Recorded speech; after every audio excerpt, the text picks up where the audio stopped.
What's going on, everyone? Alex Miller here from the Eagle, joined by Travis Brown and Robert Cessna. We're live inside Cal Field after Texas A&M's 52-3 win over Prairie View A&M System School. Prairie View A&M.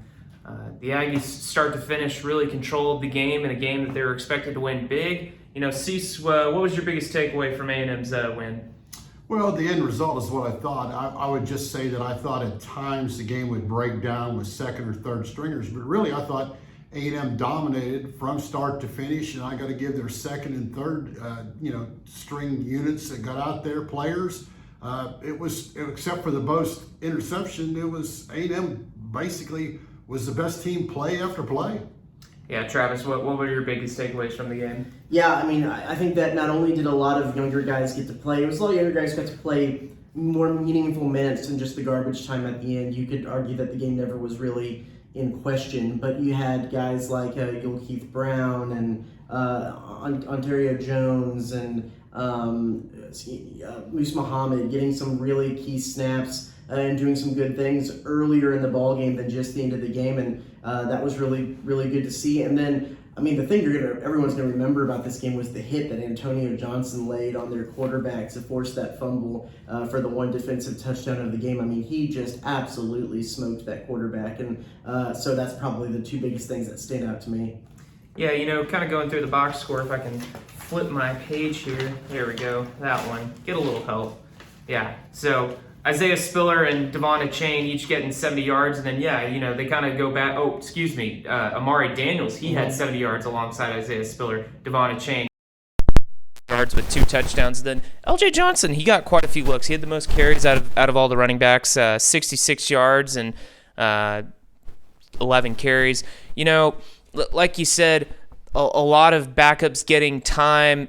Even in the second quarter, we started to see some of those rotations going on. And Jimbo, after the game, he was kind of praising them for doing well in this game, because the last time they had played, after the game, he was not very congratulatory of his backups and more so criticizing them for allowing points and not being able to sustain drives.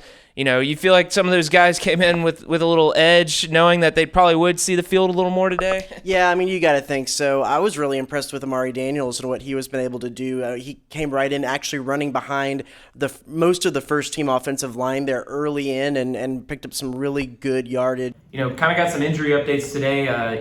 We've known Chase Lane was out, and then Damon Demas didn't play. Travis, can you kind of give us a little update on those guys? Yeah, Damon Demas is out for the year with a leg injury. Jimbo Fisher said you have Chase Lane, who was out on the field in a boot, riding around on a scooter, dancing to the Prairie View band. So those two guys are going to be out. And part of the reason why some of those young wide receivers got so much playing time in the first half. But, those will be guys that probably you won't see again until next season. Yeah, and then Caleb Chapman, did he exit the game there midway through? Yeah, they said that Caleb Chapman might have had a little something that they might want to check on, but shouldn't be too big of a deal. And Anaya Smith they took out early and gave Muhammad the punt return duties early, just to kind of give him a rest and try to get into the LSU game as healthy as possible. And he got to learn the whole jersey swap deal. He wearing number, I think, 86 out there. So he's getting the full Anaya Smith experience. They're really taking the training wheels off of that guy. But Seth Small breaking A&M's career scoring record today. Scored a field goal and some extra points. He's up to 371, breaking Randy Bullock's record, former kicker at A&M, back in the Mike Sherman era. How would you? I know it's not a direct comparison, but how do you compare Seth Small to someone like Randy Bullock? Two guys that are now on top of the charts for A&M. Yeah, I was thinking about that. I don't get really excited about kickers setting scoring records because they're always gone to. You look back, Tony Franklin, A&M's always had great kickers. As long as you can remember, you look at punters and kickers, whether you're talking Bullock, whether you're talking Franklin, whether you're talking Small. I would say, when you even Lampo or Lambo, they've always had them. I think about Small as I'm going to be interested to see if he's got strong enough legs to get in the NFL, because you got to get it up to 50. He's pretty good inside 40, but I don't know. But he's steady. He's been very steady. Once again, so you got to give him. When he came here, I didn't think he had really that good of high school stats at Katy. I go, okay, you're giving that kid a scholarship, but for 4 years, you think about it, when it gets inside the 30, Jimbo's just automatic. I think a lot of times his play calling was a little conservative, knowing Small's going to put 3 points on the board. Well, we'll close with this. A&M coming away with a convincing win all the way around.